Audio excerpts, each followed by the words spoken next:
Hello student. हम बात करने जा रहे हैं आज की इस वीडियो में शिक्षा में सूचना एवं संचार तकनीकी F12 ICT इन एजुकेशन। तो ये बहुत ही इम्पोर्टेंट पेपर है और लगभग हर तरह के कम्पिटिटिव एग्ज़ाम में इससे कुछ न कुछ सवाल पूछे जाते हैं, ख़ास तौर से टीचिंग लर्निंग के फील्ड में। तो आप बने रहे हमारी इस वीडियो के साथ। शिक्षा में सूचना एवं संचार तकनीकी, इसकी इकाई 1 है शिक्षा में सूचना एवं संचार तकनीकी का परिचय। तो आइए सबसे पहले देखते हैं सूचना तथा संचार तकनीकी की अवधारणा और उसकी समझ। तो वर्तमान समय में सूचना तथा संचार तकनीकी हमारे सामाजिक अंतःक्रिया का एक बहुत ही आवश्यक अंग बन गया है। इससे शिक्षा में क्रांतिकारी बदलाव आए हैं। शिक्षण प्रक्रिया के सभी स्तरों पर इसे प्रभावी रूप में प्रयोग किया जा रहा है।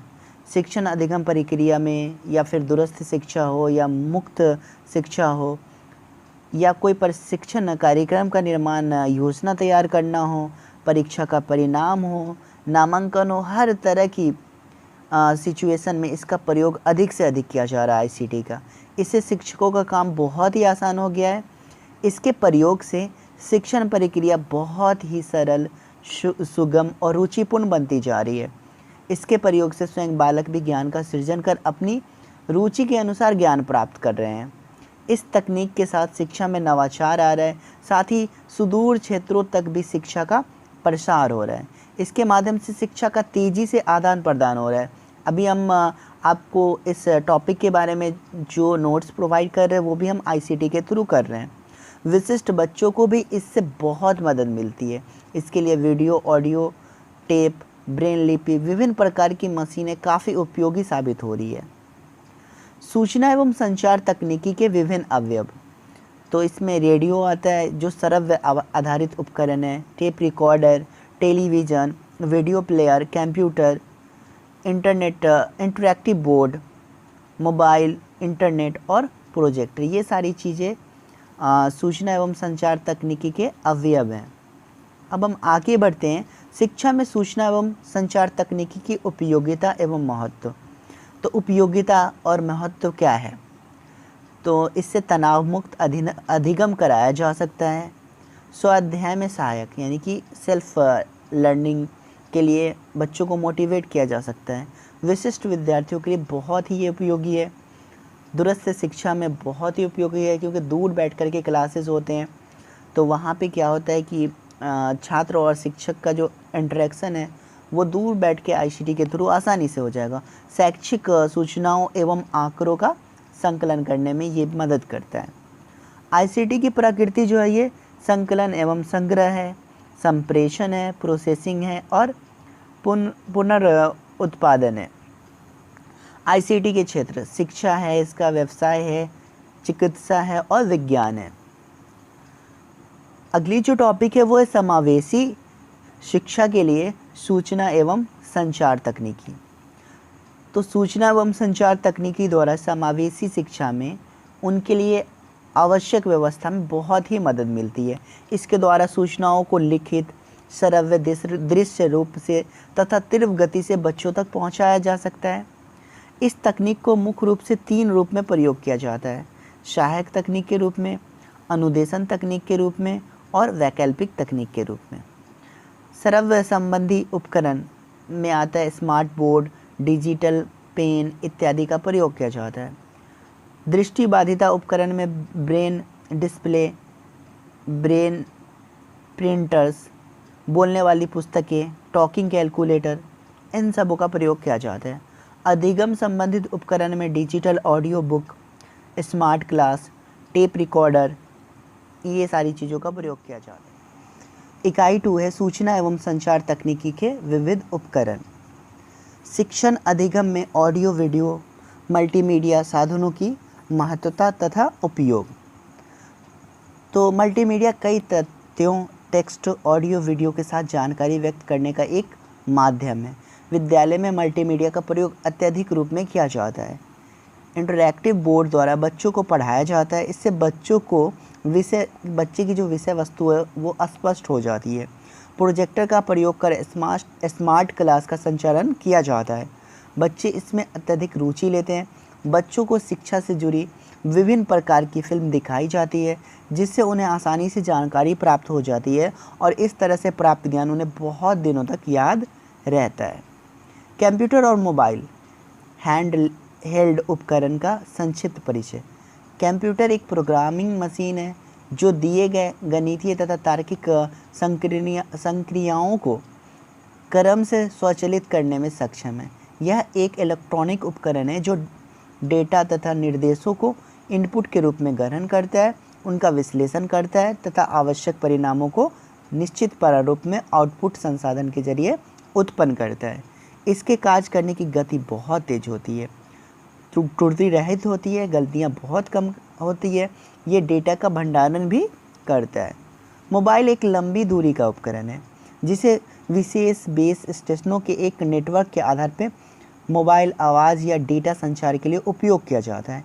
इन्हें सेल साइटों के रूप में जाना जाता है।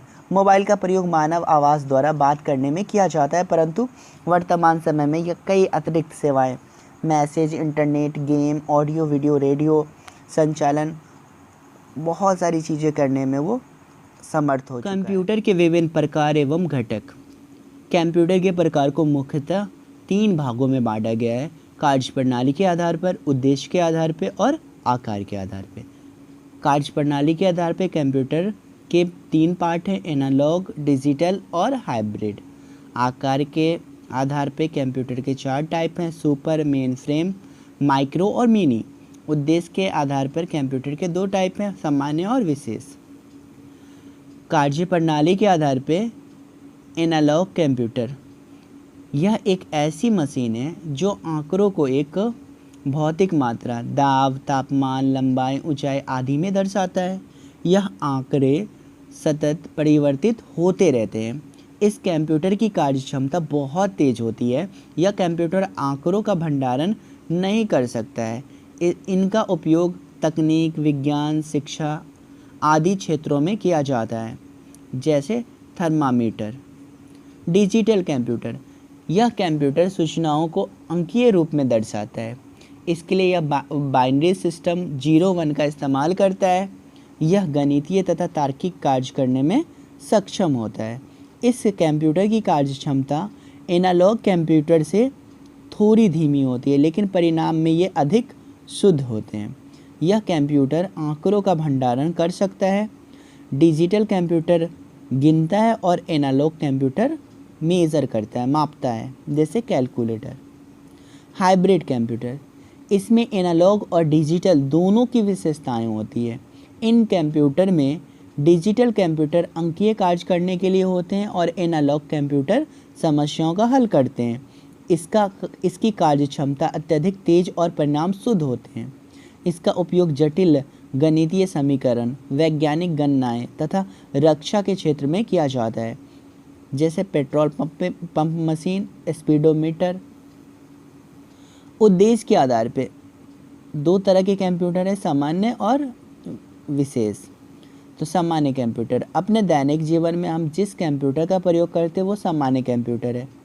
इसमें कई क्रियाकलापों को कर सकने की क्षमता होती है। इसके द्वारा घर का कार्य, शिक्षा का कार्य, व्यवसाय की बिक्री, चार्ट बनाना हो, ऑफिस का कार्य, ये सारी चीज़ें हम मशीन से कर सकते हैं, जैसे डेस्कटॉप या लैपटॉप। विशेष कंप्यूटर, स्पेशल कंप्यूटर, इस प्रकार का कंप्यूटर किसी विशेष कार्य को करने के लिए तैयार किया जाता है। यह केवल एक ही तरह के कार्य को कर सकते हैं। यह सामान्य कंप्यूटर की तुलना में अत्यधिक तेज होते हैं, जैसे परिवहन नियंत्रण करना, मौसम की भविष्यवाणी करना। तो इसके लिए एक विशेष कंप्यूटर की ज़रूरत होती है। आकार के आधार पर 4 तरह का कंप्यूटर है। सुपर कंप्यूटर, यह मानव द्वारा निर्मित सबसे तेज और शक्तिशाली कंप्यूटर है। ये कंप्यूटर आकार में बहुत विशाल एवं खर्चीले होते हैं। इसका उपयोग बड़े संगठनों द्वारा शोध कार्य, मौसम भविष्यवाणी, तकनीक आदि कार्यों में होता है।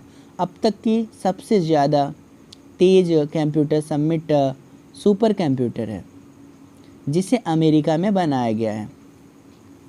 भारत का पहला सुपर कंप्यूटर PARAM 8000 सन 1991 में बनाया गया था। इसे भारत सरकार की एक संस्था CDAC ने विकसित किया था। भारत की सबसे तेज सुपर कंप्यूटर प्रत्यूष तथा मिहिर है। मेन फ्रेम कंप्यूटर, यह कंप्यूटर अत्यधिक तेज और क्षमतावान होते हैं।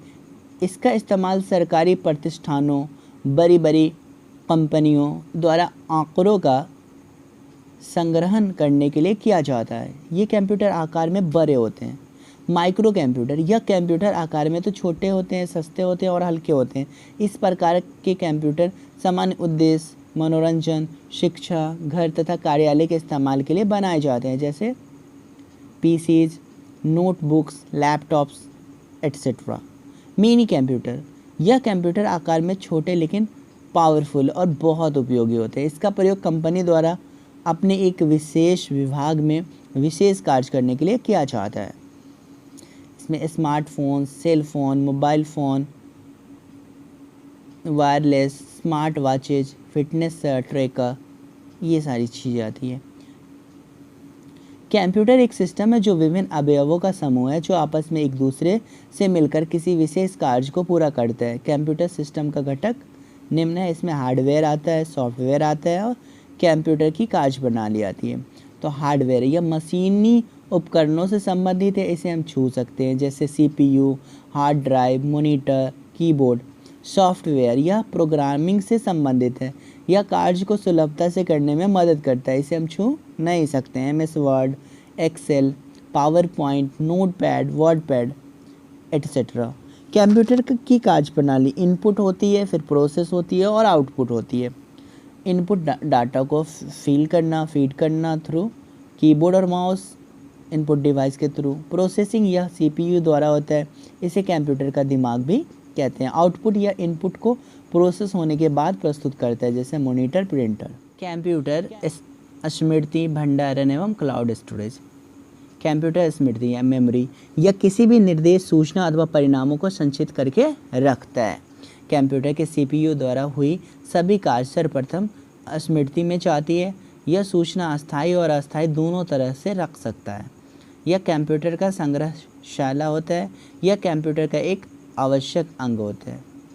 कंप्यूटर भंडारण, स्टोरेज डिवाइस, इसका उद्देश्य डेटा का भंडारण करना है। बाजार में कई तरह के भंडारण उपकरण उपलब्ध हैं, pen drive, portable hard disk, memory card etcetera. Cloud storage, इसका अर्थ है कि हम किसी डेटा को ऑनलाइन किसी सर्वर में सुरक्षित रख सकते हैं और हम जब चाहे, जहां भी चाहें, कभी भी इस्तेमाल कर सकते हैं। क्लाउड स्टोरेज ने डाटा स्टोरेज की परिभाषा बदल दी है। पहले स्टोरेज के लिए फ्लॉपी डिस्क का इस्तेमाल किया जाता था, कुछ दिन बाद CD या DVD का प्रयोग किया जाने लगा, उसके बाद फ्लैश ड्राइव या पेन ड्राइव का खूब प्रचलन आया, उसके बाद क्लाउड स्टोरेज टेक्नोलॉजी का आविष्कार हुआ। बाइट, कंप्यूटर में सूचना की इकाई होती है, यह 8 बिट से मिलकर बना होता है। बाइट कंप्यूटर स्मृति में एक अक्षर द्वारा ली जाने वाली जगह को कहते हैं। यह कंप्यूटर स्मृति की दूसरी सबसे छोटी इकाई है। 1 बाइट बराबर 8 बिट होता है। 10 से 24 बाइट बराबर 1 किलो बाइट होता है। 1024 किलो बाइट बराबर 1 मेगाबाइट होता है। तो इस तरह से दिया गया है। 1024 मेगाबाइट बराबर 1 गीगाबाइट, फिर टेराबाइट, फिर पेटाबाइट, फिर एक्साबाइट, फिर जेटाबाइट और 1024 जेटाबाइट बराबर 1 योट्टाबाइट होता है। कंप्यूटर स्मृति या मेमोरी मुख्यतः 2 प्रकार की होती है। रैम, जिसे हम रैंडम एक्सेस मेमोरी कहते हैं, इसे टेम्पोररी मेमोरी भी कहते हैं। यह कंप्यूटर का अस्थायी मेमोरी होती है।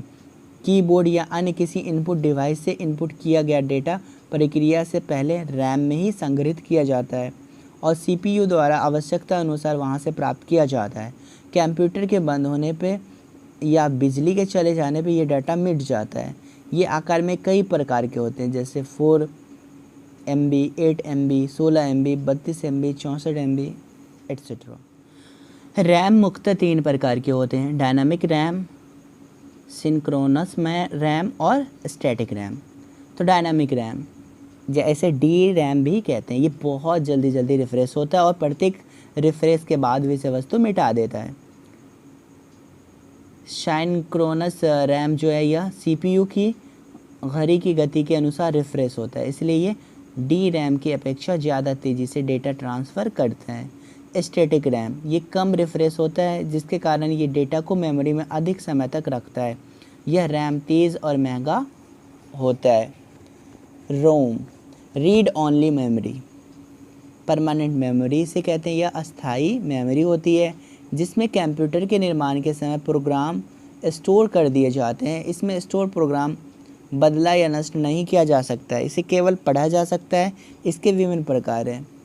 पी रोम यानी प्रोग्रामेबल रीड ओनली मेमोरी, एक बार डेटा स्टोर होने के बाद बदला या मिटाया नहीं जा सकता है। E P ROM erasable programmable read only memory, data UV rays द्वारा मिटाया जा सकता है। E P ROM electrical programmable read only memory, data विद्युतीय विधि से मिटाया जा सकता है। कंप्यूटर स्मृति सीपीयू का अभिन्न अंग है। सॉफ्टवेयर के प्रकार, कंप्यूटर के दो भाग होते हैं, पहला हार्डवेयर, दूसरा सॉफ्टवेयर। हार्डवेयर भौतिक भाग होते हैं जिसे हम छू सकते हैं, जैसे keyboard, mouse, monitor, CPU, printer, projector etcetera. इसके अलावा विपरीत सॉफ्टवेयर प्रोग्राम का समूह है, इसे हम देख सकते हैं लेकिन छू नहीं सकते हैं। Operating system, word processing, presentation etcetera. Software की आवश्यकता, कंप्यूटर चालू करने के लिए, चार्ट निर्माण करने के लिए, प्रेजेंटेशन बनाने के लिए, डेटा को मैनेज करने के लिए, इंटरनेट का प्रयोग करने के लिए। सॉफ्टवेयर तीन प्रकार के होते हैं, सिस्टम सॉफ्टवेयर, एप्लीकेशन सॉफ्टवेयर और यूटिलिटी सॉफ्टवेयर। सिस्टम सॉफ्टवेयर यह सिस्टम को नियंत्रित और व्यवस्थित रखता है, ये कई प्रकार के होते हैं। ऑपरेटिंग सिस्टम सॉफ्टवेयर, नया कंप्यूटर चालू करने के बाद इसे लोड किया जाता है। कंपाइलर यह सोर्स कोड को मशीन कोड में ट्रांसलेट करता है। इंटरप्रेटर यह हाई लेवल लैंग्वेज को मशीन लैंग्वेज में बदलने का काम करता है। असेंबलर असेंबली लैंग्वेज को मशीन लैंग्वेज में ट्रांसलेट करता है। एप्लीकेशन सॉफ्टवेयर यह यूजर तथा कंप्यूटर को जोड़ने का कार्य करता है, इसके बिना कंप्यूटर पर कोई काम नहीं किया जा सकता है। इसके अंतर्गत कई प्रोग्राम्स आते हैं, MS Word, Excel, MS Outlook, MS Paint. Utility software यह कंप्यूटर की कार्यक्षमता को बढ़ाता है तथा इसे रिपेयर करता है, जैसे antivirus, disk checkers, scan disk etcetera. शिक्षण अधिगम प्रक्रिया में कंप्यूटर एवं मोबाइल की भूमिका, तो आप जान ही रहे कि हर जगह पे ये बहुत ही इम्पोर्टेंट है। यह सीखने की पद्धति को बढ़ावा देता है। मल्टीमीडिया सामग्री उपलब्ध होने की वजह से यह बच्चों को रुचिकर लगता है। शिक्षण लागत में कमी आता है। शिक्षकों को भी अपने ज्ञान में निखार लाने में सुविधा प्राप्त होती है। शिक्षक घर बैठे बच्चों तक कोई सूचना आसानी से पहुंचा सकता है। दूरस्थ शिक्षा, ई बुक्स, ऑनलाइन लर्निंग के लिए बहुत ही इम्पोर्टेंट है। यूनिट 3 है सूचना एवं संचार तकनीकी के अंतर्गत ऑफिस ऑटोमेशन का अनुप्रयोग। ऑफिस ऑटोमेशन से तात्पर्य विभिन्न कंप्यूटर मशीनरी और सॉफ्टवेयर से है जो बुनियादी कार्य को पूरा करने के लिए डिजिटल रूप से बनाने, इकट्ठा करने, स्टोर करने, हेरफेर करने और रिले करने के लिए आवश्यक कार्यालय सूचना का उपयोग करता है। इसकी सहायता से बायोडाटा, रिपोर्ट, चित्र, वीडियो, ग्राफ इत्यादि आकर्षक तरीके से प्रस्तुत किया जा सकता है। इसके द्वारा शिक्षक विभिन्न विषयों के जटिल वस्तुओं को सहज व रुचिकर बना सकते हैं और इसका उपयोग बच्चों को सीखने समझाने के लिए कर सकते हैं। वर्ड प्रोसेसर कार्य, सामान्य कौशल तथा शैक्षिक महत्व। लेटर ड्राफ्टिंग, बायोडाटा तथा सारणी से संबंधित कार्य वर्ड प्रोसेसर की मदद से किया जाता है।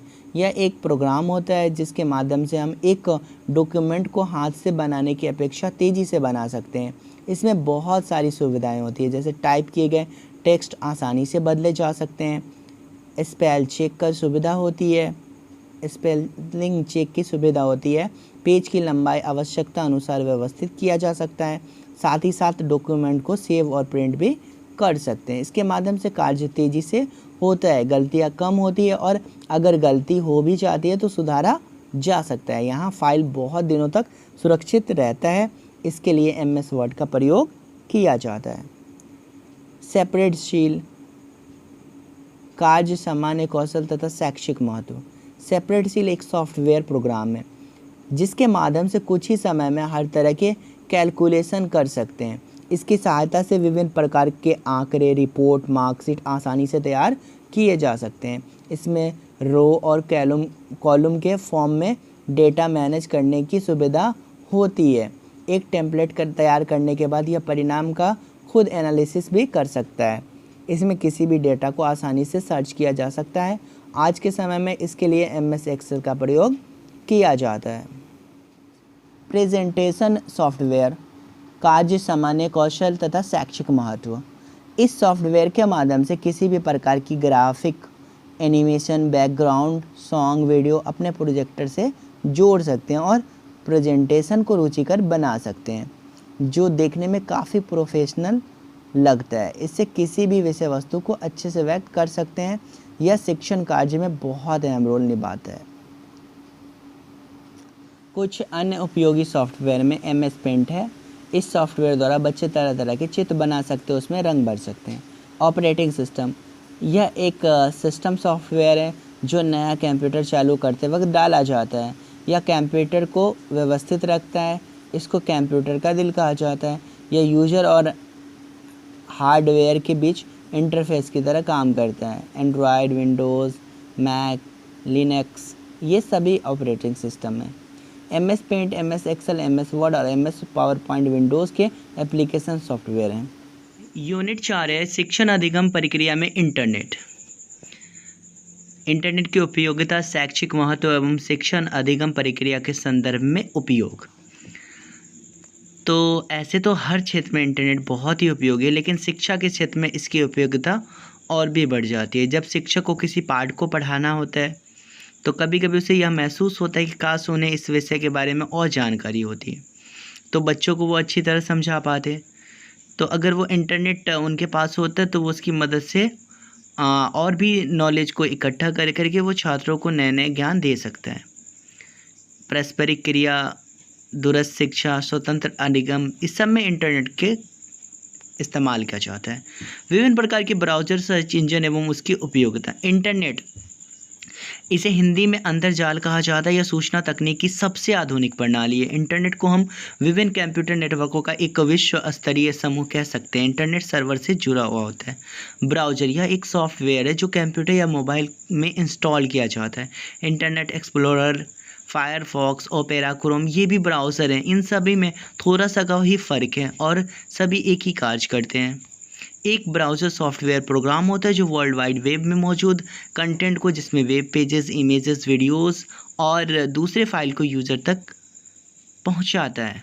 सर्च इंजन, यह भी एक प्रकार का सॉफ्टवेयर प्रोग्राम है जो किसी भी कीवर्ड को यूज़र द्वारा एंटर करने के बाद सर्च कर डॉक्यूमेंट को रिजल्ट के रूप में प्रस्तुत करता है।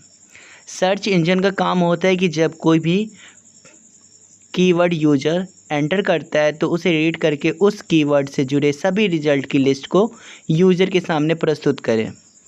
उदाहरण के लिए गूगल, याहू, बिंग आदि। ईमेल, सोशल नेटवर्किंग एवं इंटरनेट उपयोग में सुरक्षा, मूल्य तथा सिद्धांत।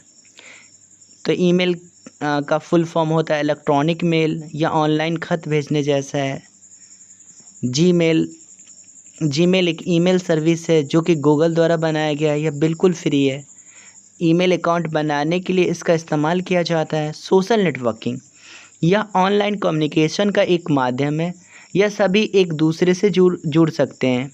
यहाँ जो भी लोग एक दूसरे से जुड़ना चाहें वो जुड़ सकते हैं through Facebook, WhatsApp, Instagram. Internet उपयोग में सुरक्षा, मूल्य तथा सिद्धांत, ये बातें दी गई है। इंटरनेट द्वारा कई प्रकार के अपराध भी होते हैं, जैसे हैकिंग या क्रैकिंग। सिक्योरिटी को तोड़कर सूचनाओं को चुरा लेना हैकिंग या क्रैकिंग कहलाता है। वायरस, या फाइलों को डिलीट या सिस्टम को लॉक कर देता है। पायरेटिंग एक कॉपीराइट होता है जो डुप्लीकेट कॉपी बेचने से संबंधित है। तकनीक द्वारा इसे आसानी से डाउनलोडिंग कर कॉपी किया जा सकता है। साइबर क्राइम अभी सबसे ज़्यादा यही प्रचलन में है, जैसे धमकी भरे ईमेल भेजना, गलत सूचनाओं को वायरल करना, असंवैधानिक वेबसाइटों का संचालन करना इत्यादि। ई लर्निंग एवं ओपन लर्निंग सिस्टम, तो दोनों में क्या डिफरेंस है? ई लर्निंग इलेक्ट्रॉनिक मीडिया के माध्यम से पढ़ना व सीखना ई लर्निंग कहलाता है, जैसे कंप्यूटर, मोबाइल व इंटरनेट के माध्यम से अध्ययन करना। यह व्यक्ति के आत्म प्रेरणा पर निर्भर करता है। व्यक्ति खुद का ज्ञान बढ़ाने के लिए स्वतः इसका प्रयोग करते हैं। ओपन लर्निंग इंटरनेट के माध्यम से ओपन लर्निंग का लाभ मिलता है। इसके लिए कोई योग्यता होने की आवश्यकता नहीं होती है, कोई परीक्षा पास करने की भी ज़रूरत नहीं होती है, कोई भी यहाँ शिक्षा प्राप्त कर सकता है। OER ओपन एजुकेशन रिसोर्सेज, समझ, स्रोत एवं शिक्षण अधिगम में उनका उपयोग। तो ओपन एजुकेशन रिसोर्सेज टीचिंग और लर्निंग के मकसद से विकसित किया जाता है और यह मुफ्त में उपलब्ध किया जाता है। यह डिजिटलाइज सामग्री ओपन डेवलपमेंट की सुविधा देता है। यूनिट 5 है प्राथमिक स्तर के विषयों के शिक्षण में ICT का उपयोग। सीखने की योग्यता एवं विद्यालय के अन्य कार्य के साथ साथ ICT का एकीकरण। तो ICT सीखने की योजना एवं विद्यालय के प्रबंधन में अहम भूमिका निभाता है। इसके माध्यम से शिक्षक अपने विद्यालय के जितने भी कार्य को होता है उसको आसानी से रिपोर्ट बनाना हो, उसको आसानी से ICT की मदद से वो तैयार कर सकता है। यहाँ पे पेपर भी की बचत होती है। ICT द्वारा सभी कार्य बहुत ही सरलता से हो जाता है। आंकड़ों का दस्तावेज बनाकर कंप्यूटर में संरक्षित कर लेता है टीचर। तो इस तरह से बहुत ज़्यादा काम आता है। ऑफिस में कोई मतलब मैसेज भेजना हो तो बैठे बैठे टीचर सारे मैसेज को प्रिंसिपल जो है सारे टीचर को एक साथ सारे मैसेज करके जो भी इंफॉर्मेशन हो सकती है उसकी जानकारी दे सकता है। समय सारणी तैयार करनी हो या कुछ भी तैयार करना हो ऑफिस से रिलेटेड वर्क, उसको आसानी से कर सकता है। भाषा, गणित एवं पर्यावरण अध्ययन में ICT संसाधन का प्रयोग। तो किस तरह से भाषा, गणित या पर्यावरण के अध्ययन में ICT किस तरह से उपयोगी होती है, ये बातें दी गई है। आप वीडियो को रोक करके पॉज करके लिख सकते हैं। मूल्यांकन में ICT का महत्व एवं उपयोग। तो हम जानते हैं कि कंटिन्यूअस एंड कम्प्रीहेंसिव एवेल्यूशन जो विद्यालय में होते रहते हैं, तो यहाँ पे ICT बहुत ज़्यादा उपयोगी होता है, क्योंकि बार बार जब हम एग्ज़ाम लेते हैं तो उनका रिज़ल्ट प्रकाशित करने के लिए हमें आसानी से निर्धारित समय में जो भी उसके मूल्यांकन के अंक होते हैं उनको हम बच्चों को आसानी से उसको फीडबैक दे देते हैं। समय समय पर बच्चों को मूल्यांकन और आकलन कर इसकी जानकारी उनके अभिभावक को भी दिया जाता है।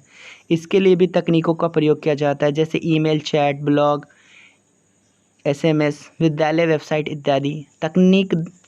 तकनीकी द्वारा बच्चों के विकास पर नज़र रखा जाता है। इसके द्वारा निष्पक्ष मूल्यांकन किया जाता है।